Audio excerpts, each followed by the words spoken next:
Bismillahirrahmanirrahim. Бүгінгі тақырыбымыз наиб фаил. Исімнің роф болуының өткен жолы бірінші орын өттік, фаил болуын өттік. Бүгін наиб фаил өтеміз. Наиб фаил деген фаилдің орынбасары деген сөз. Вассани исімнің екінші роф болу орны. Күлу тәркибин мислу дейді. Мынау сияқты бүкіл тәркіпте, бүкіл құрылымда исім роф болады дейді. Хуфизал китабу, кітап жатталды деген сияқты. Хуфиза не кеп тұр? Бізде мәшғүл фиғыл кеп тұр. Мағлумы не? Хафиза, я? Хафиза емес, хуфиза деп келу керек, мәшғүл болып келу керек. Сосын барып, не жатталғанын айтылып жатыр. Кітап жатталды дейді. Осы жерде китабын деген наиб фаил болады. Ютлабул илм, ілім талап етіледі. Ютлабу деген мәшғүл фиғыл. Мәшғүл фиғылден кейін не кеп жатыр? Бір исім кеп жатыр. Сол мәшғүл фиғылден кейін келген исім не деп айтылады екен? Наиб фаил деп айтылады екен. Ілім талап етілді дейді. Уайсамал исму хина изин наибу фаиля. Исім бұл жерде наиб фаилдің орынбасары деп айтылады дейді. Иза сарақал инсану саатака ва анта та'рифуху ва арадта ан тухбира ан залика тақулу сарақа фуланун ас-саата.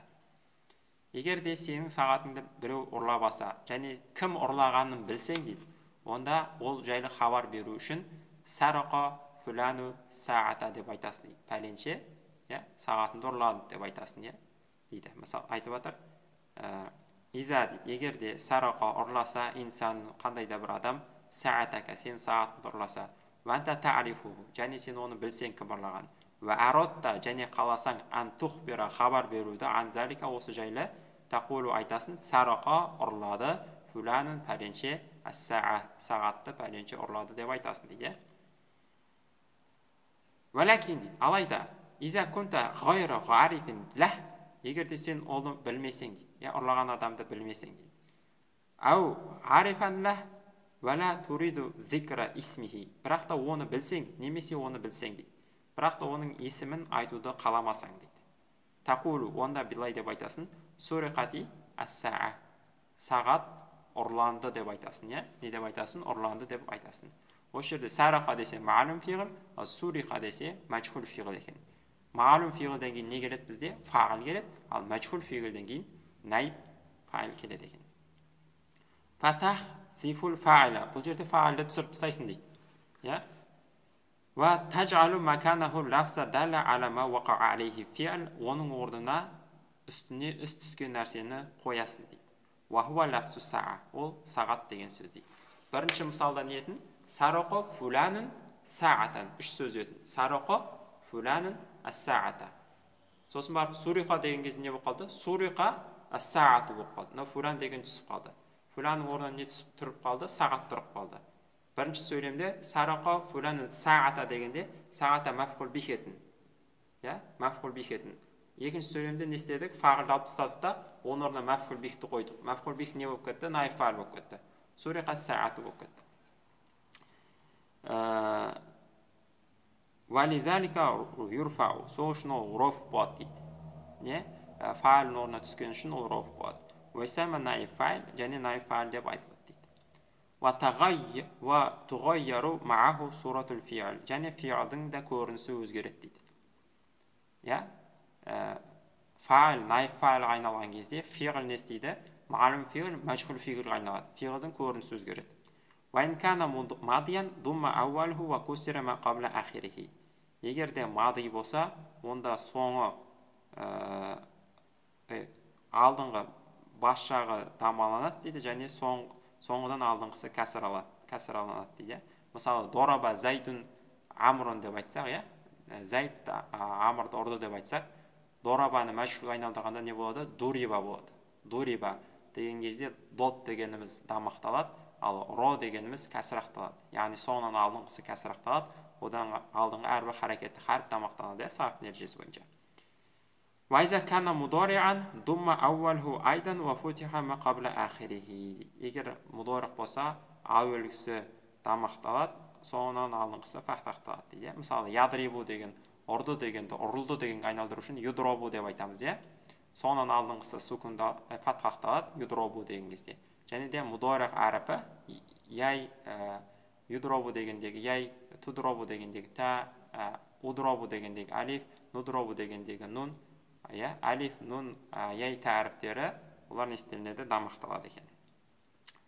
Ва мислу калимати саату фи хазал мисали калимат дейді.